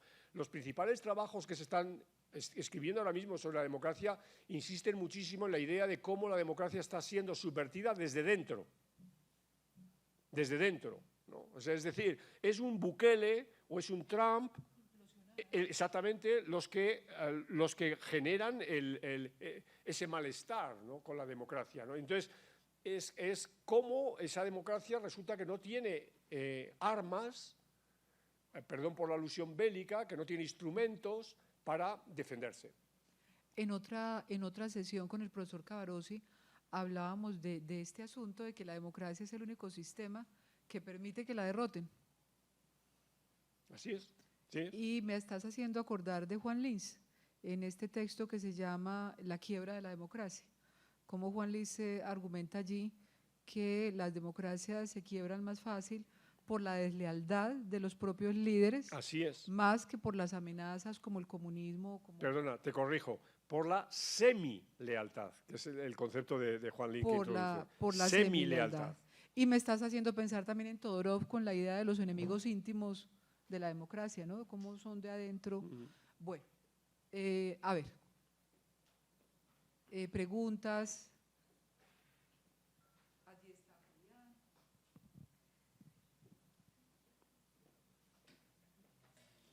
Muchas gracias. Hola, profe. Mucho gusto. Mi nombre es Julián Londoño, estudiante de Ciencia Política. Muchas gracias por su conferencia. Y tengo dos preguntas básicas para lo que acabo de ocurrir, lo que nos acabo de explicar. En primera medida, me hace preguntarme los datos que nos mostraba precisamente respecto a la calidad de la democracia o ese apoyo que se da a la democracia respecto a esta apertura de las alamedas. Puesto que si vemos a detalle, por ejemplo, los índices que nos mostrabas discriminados por países dentro de América Latina, ese apoyo de la democracia, recuerdo que Chile, por ejemplo, tenía uno de los índices que no estaban tan abajo como el resto de los países de la región. Entonces, ¿usted cree que de pronto ese índice específico pueda tener una correlación con la posible apertura de las alamedas de la democracia? Hablando, por ejemplo, de que Colombia se encuentra de la mitad hacia abajo y, por ejemplo, Chile es el cuarto país con mejor índice de apoyo a esa democracia. Y como segunda pregunta me surge que usted nos hablaba también previamente sobre una vuelta y una toma de relevancia de las Fuerzas Armadas en la situación, en el espectro político. Entonces, esa toma de relevancia de pronto podría generar que en el futuro se volviera a dar un fenómeno similar a lo que ocurrió con Allende allá en Chile, por allá en las épocas del golpe militar, que precisamente esos gobiernos progresistas que empiezan a hacer cambios después generen ese quiebre democrático y volvamos a tener unas democracias sitiadas y básicamente unos periodos de autoritarismo. Muchas gracias, profe. De nada. Bueno, es evidente que sí, la primera pregunta, que sí, claro, Chile parte de una, digamos, de un escenario políticamente hablando de mayor valoración, ¿no? La tabla no deja señala dudas y tampoco la de las calidades de la democracia, ¿no? Chile, repito, con Costa Rica y con Uruguay está arriba, ¿no? Y eso, claro, que juega a su favor. Pero dicho esto, Chile tampoco es el país perfecto, ¿no? O sea, es decir, ¿han visto ustedes el porcentaje? Cuando he dicho que al plebiscito votó el 50%, los chilenos estaban contentísimos porque habían logrado que fuera a votar el 50%, que es una cifra verdaderamente pobre, ¿no? O sea, cuando sobre todo quieres hacer un cambio sistémico tan importante. Chile es un país tremendamente desigual. O sea, también es uno de los países más fuertemente desiguales de América Latina, y eso estuvo también en las bases de las movilizaciones, ¿no? del año 2019. Es un país donde la educación está prácticamente privatizada. Es un país en el que todo el sistema de pensiones, todo el sistema de las pensiones también igual pasó por un periodo de privatización enorme, y todo eso son problemas que la gente percibe como tales y que han reaccionado contra ellos de alguna manera, digamos, en clave de esta nueva generación, ¿no? Dicho esto, o sea, las cosas no van a ser fáciles para Chile. O sea, es decir, es muy posible que el escenario que se dé es que los opositores a este gobierno empiecen a ir en contra de la Constitución y entonces hagan causa común para decir no a la Constitución. Digamos, en un escenario, salvando todas las similitudes y todo lo que queramos, al que se produjo aquí con respecto a los acuerdos de paz, ¿no? Es decir, los acuerdos de paz hablaban de una cosa, pero se utilizaron realmente para castigar al gobierno, ¿no? Aquí puede ocurrir lo mismo. La Constitución habla de otra cosa, pero lo que se puede hacer es que si no se elabora un texto suficientemente en el que quepan distintas sensibilidades, pueda ser utilizado para ir contra el gobierno. Entonces, la situación de Boric sería muy mala si, supongamos, en noviembre próximo, un plebiscito tumba la Constitución. Porque Boric y el gobierno de Boric va a apoyar la Constitución, aunque no le guste, no le va a quedar otro remedio. Entonces, eso es digamos, un escenario envenenado que va a tener Chile, ¿no? Con respecto a la otra cuestión que se me ha olvidado, repítemela, recuérdame, bueno, lo he apuntado. Con que me des una palabra se me viene seguro. Se refería a la relevancia de las Fuerzas Armadas. Sí. Vamos a ver. No, yo creo que no hay un escenario para un golpe de Estado. En general, en América Latina. No, o sea, no lo hay. Pero lo que sí que hay un escenario es para que las Fuerzas Armadas tengan un mayor protagonismo, ¿no? Entonces, las Fuerzas Armadas terminan siendo como una especie de acompañantes, ¿no?, de lo que está pasando, ¿no? Entonces, y eso, pues, creo que es negativo, y eso se ha producido en los últimos tiempos. Es decir, las Fuerzas Armadas han tenido una invitación, ¿no?, a acompañar a los ejecutivos, en distintas situaciones, ¿no? Cuando Vizcarra, por ejemplo, en Perú, disolvió el Congreso, se hizo una foto. Cuando hizo la declaración, los comandantes en jefe de las Fuerzas Armadas estaban detrás de él, ¿no? También Lenin Moreno tuvo una cosa, Bolsonaro igual, Andrés Manuel López Obrador, en las políticas que ha puesto en marcha, ha beneficiado enormemente a las Fuerzas Armadas en México. Las Fuerzas Armadas han tenido una clara protección, ¿no?, desde el poder político, ¿no? Entonces, en ese sentido es donde yo en mi exposición dije de esa presencia de las Fuerzas Armadas como un elemento que evidentemente no es democrático y no son, por decirlo de una manera, los rectores de las universidades públicas, ¿no? No.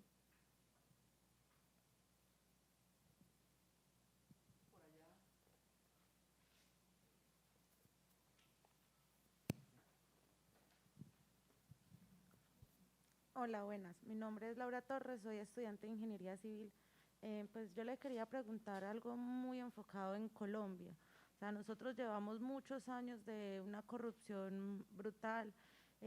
La mayoría de la gente que vota en el país, pues por decir la mayoría, pero muchos son muertos, gente que no votó. Hoy precisamente se vio un caso en Canadá de una persona que fue a votar en las elecciones para el domingo, pues que ya se están dando jornadas electorales en otros países, y que ya parecía registrado su voto aquí en Colombia. Entonces, que cómo era posible, le dijeron que era un error del jurado, pero que ya, pues que eso se tenía que quedar así. O sea, aquí en Colombia, en las elecciones pasadas se denunciaron que las cartillas que se presentan en la página de la registraduría estaban alteradas visiblemente y no se hizo nada. ¿Cómo hacemos para recuperar una democracia que realmente está súper perdida? Bueno, Perdón, un segundito, María. sí. Me parece que hay varias preguntas, ¿cierto? Me pareció que vi 3 manos. ¿Será que las recogemos o Vale. Bueno, esta es muy rápida porque lastimosamente no tengo una respuesta. Es decir, no conozco el nivel de corrupción electoral que puede haber. Sí que conozco, y es, digamos, mundialmente conocido, la compra de votos en Colombia, sobre todo en la costa, ¿no? Eso es un fenómeno que se lee y que se dice en clase, y de todo esto como un ejemplo incluso permítanme la broma, de voto económico, ¿no? Es decir, bueno, es gente que sabe valorar su voto, ¿no? Y entonces, bueno, mi voto vale exacto, es un voto racional, vale tantos miles y estoy dispuesto a venderlo, ¿no? Ya digo, perdón por la broma, pero no sé cuánto de grave es la corrupción electoral en Colombia. Sinceramente, entonces no puedo contestar a esa pregunta, pero evidentemente es preocupante porque es un elemento que introduce desconfianza, claro. Es lo que puedo decir. por acá 1, 2, allá? Vamos a recoger, profe, todas de una vez. Venga. Sí, yo creo que sí. Entonces, Es lo más adecuado. gracias.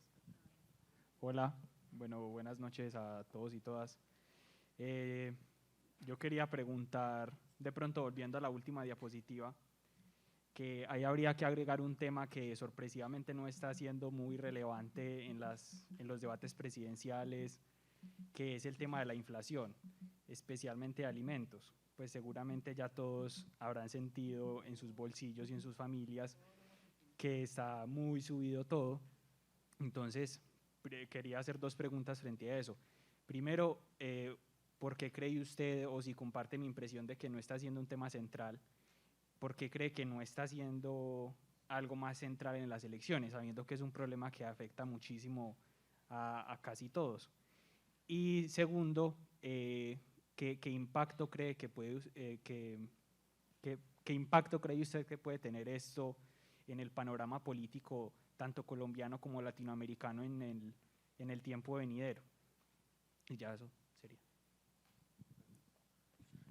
La otra persona me levanta, por favor, nuevamente la mano. Por acá arriba.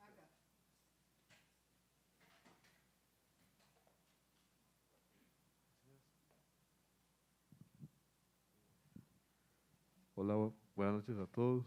Me llamo César Cadavid y soy estudiante de Ingeniería Mecánica. Quería preguntar dos cositas principalmente. Sobre la exposición, don Manuel, es si esta personalización que se ha dado en la política se podría tomar tanto como causa, digamos, de la fatiga que se ha dado en las democracias o como causada por esa fatiga, digamos, que tienen en estos momentos nuestra democracia en Latinoamérica. Y una segunda pregunta, digamos, sobre esta última provocación para el debate, que es si de pronto augurando un poco lo que podría pasar o considerando algún caso en un país como Colombia, que la oposición siempre ha sufrido, digamos, o ha sido parte, digamos, de violencia, pues como fue el caso de la NAPO hace algunas décadas, y que ha llevado, digamos, a que se provoquen, digamos, movimientos armados en el país. Esa apertura, digamos, de las grandes alamedas, o, digamos, la llegada de un candidato de la oposición, podría traer, digamos, un periodo de estabilidad en cuanto a la paz en Colombia, o podría, digamos, provocar más violencia. Muchas gracias. Bueno, con respecto a la primera, la inflación normalmente es un factor que penaliza al gobierno, porque es el causante de la inflación. Entonces, en una campaña electoral, cuando el gobierno no se presenta, no es un tema. Claro, no hay un voto de castigo. Entonces, quiero decir, los candidatos van a prometer, a proponer, etcétera, pero entonces no es un tema. O sea, no digo que no sea un tema importante para los ciudadanos, pero no es un tema para la campaña, no calienta. Salvo ideas muy generales, ideas muy globales, ¿no? De que alguien diga, bueno, no, yo es que voy a hacer el control, voy a subsidiar no sé qué, y para eso voy a hacer una reforma fiscal, ¿no? Pongamos, voy a subsidiar la canasta básica y para esto, pero normalmente no va a entrar en la campaña electoral, ¿sabes? De todas maneras, también hay una cuestión, ¿no? O sea, la campaña electoral, entendámonos, la campaña electoral presidencial no ha comenzado. O sea, va a comenzar a partir de la semana que viene, cuando ya estén los candidatos, y entonces empiece a haber reuniones de los candidatos y empiece a haber debates entre los candidatos, y entonces yo creo que terminará entrando. O sea, esto va a terminar entrando, por lo menos va a decir qué va a hacer usted con respecto a esto, ¿no?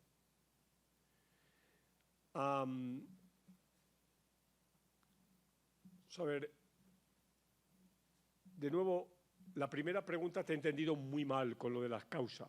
Si te puedes quitar la mascarilla y así te puedo... Sí, pero es que se distorsionó un poquito la voz, creo.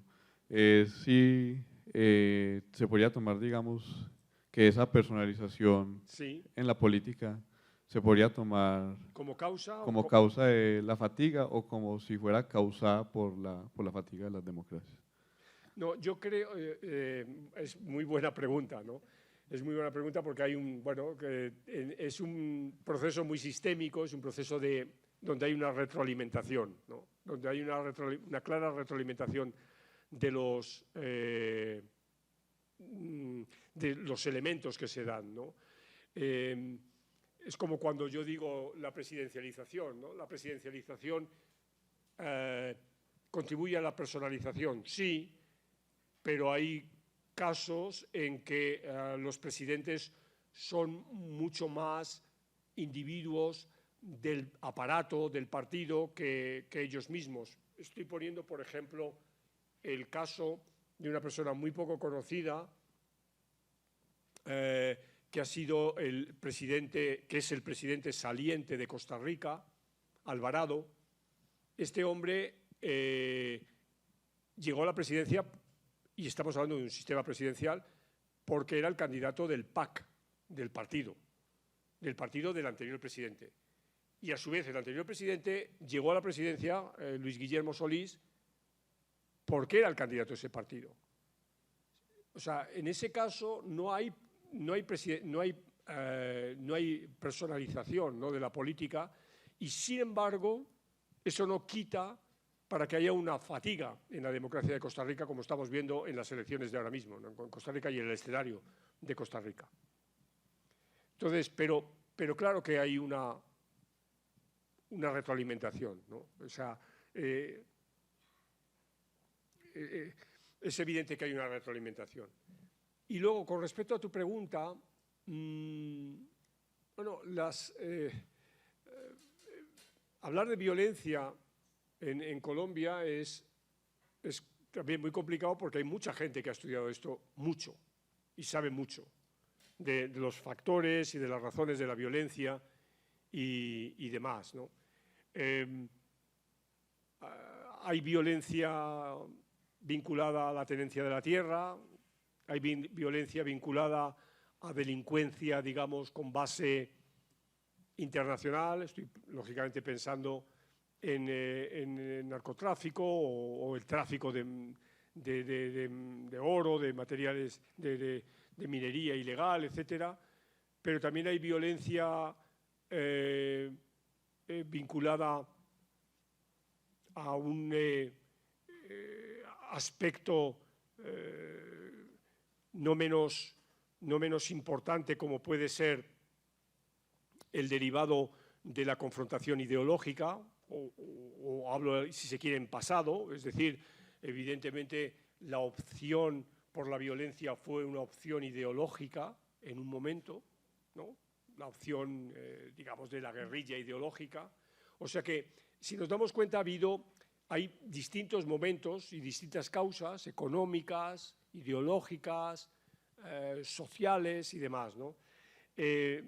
Y todo eso no se termina, no se borra, ¿no? No se borra de golpe, y ahora mismo vemos que todavía, o sea, hay rezagos de cada una de esas violencias. Entonces, es muy difícil pensar que estas violencias van a desaparecer, ¿no? Y estas formas de nutrir, de calentar la violencia van a desaparecer de golpe, ¿no? Porque hay un negocio de la violencia y hay una manera de vivir de la violencia, ¿no? Y esto me parece que, sea cual sea el gobierno entrante, es un tema que va a tener pendiente durante bastante tiempo en el país.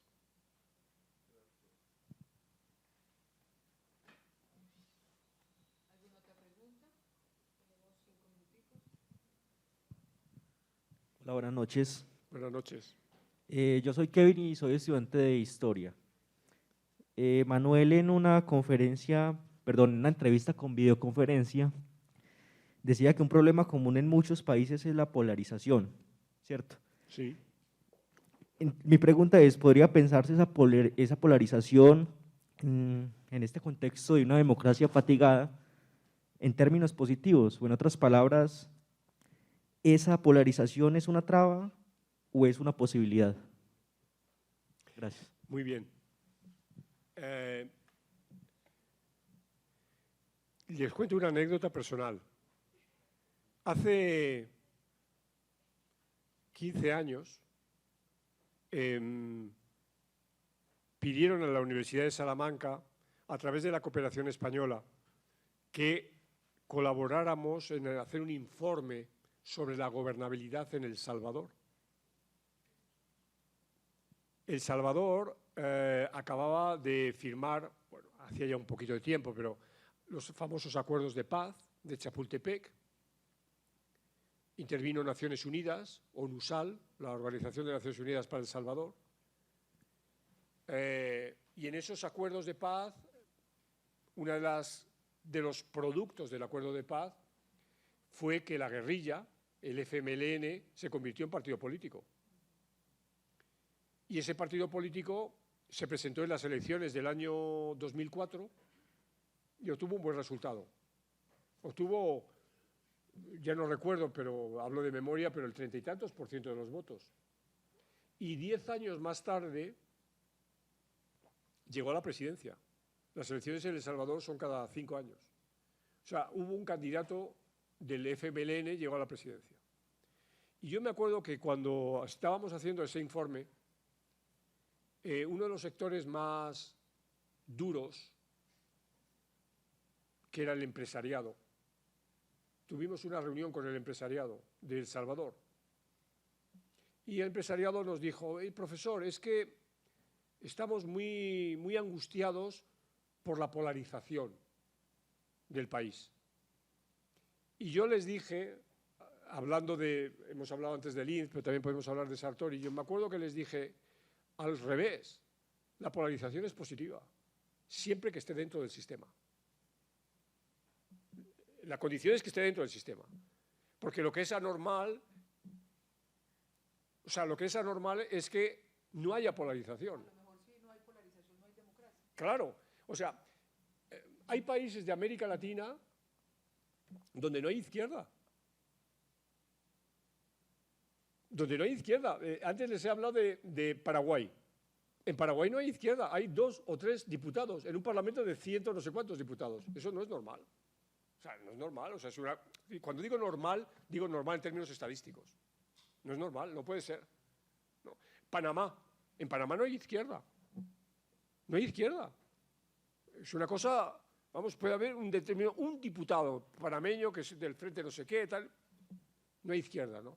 Entonces, por eso tu pregunta es muy importante, estoy totalmente de acuerdo. La polarización no es mala, pero la polarización, y ahora volvemos a Linz, los polos tienen que aceptar las reglas. O sea, lo que no puede ser es que los polos estén jugando para romper, para que la polarización se tense tanto que se produzca una ruptura. Entonces, eso es la trampa, ¿no?, de la polarización, ¿no? Entonces, a mí la polarización no me asusta. Diríamos que en buen castellano, las cosas claras. Las cosas claras, que tú estás a favor de tal cosa, yo estoy en contra de tal cosa. Pero dilo, ¿y cuáles son tus argumentos? Y luego veremos, a lo mejor llegamos a un pacto, no sé, en temas, además en temas que son muy polarizantes. Y voy a hablar de temas que no son estrictamente políticos en la agenda política, aunque sean políticos, ¿no? Pensemos el aborto. ¿Sí o no? Claro que hay posiciones intermedias, las semanas, el consejo médico, el no sé qué, el tal, pero quiero decir, pero la posición es muy clara, yo estoy a favor, yo estoy en contra, soy pro vida o soy no sé qué. O sea, pensemos, el Brexit, ¿no? ¿Estar dentro de la Unión Europea o estar fuera? Es clarísimo. Y la polarización es inevitable. O fuera o dentro. No hay... O sea, hay cosas en la vida que son absolutamente polarizantes, que son binarias. Exacto, que son dicotómicas. ¿Sí o no? O sea, no es que no hay otra, ¿no? Entonces, y eso es bueno. O sea, y las preferencias hay que manifestarlas. Entonces, a lo mejor, en un determinado momento, pues como la cosa está muy complicada, pues mejor no tocarlo, dejémoslo como estemos. Pero bueno, pero hay que ir trabajando. Hay que ir trabajando y la gente que esté a favor o en contra de esa idea, pues que siga haciendo argumentos, que siga dando argumentos, ¿no? Claro, digamos que estas cuestiones, ya son años, ¿no?, las que llevo viéndolas, y en mi propio país, claro, cuando en mi país se aprobó el divorcio, ¿no?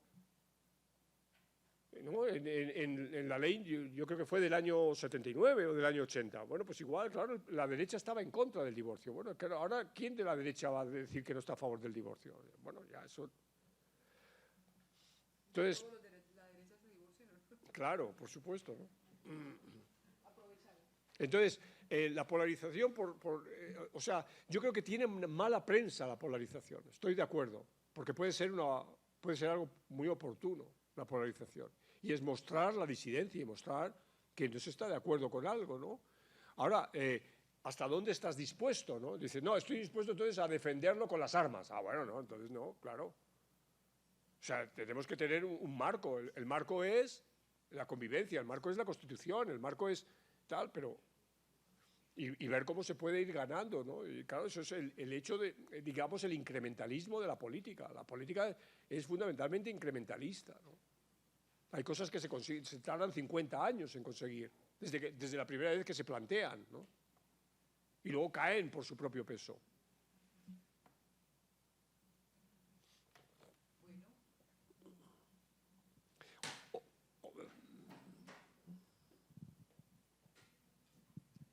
Muchas gracias, profesor, por la intervención, por sus aportes y De nada. su presencia acá. Démosle un fuerte abrazo al profesor. Gracias. Muchas gracias.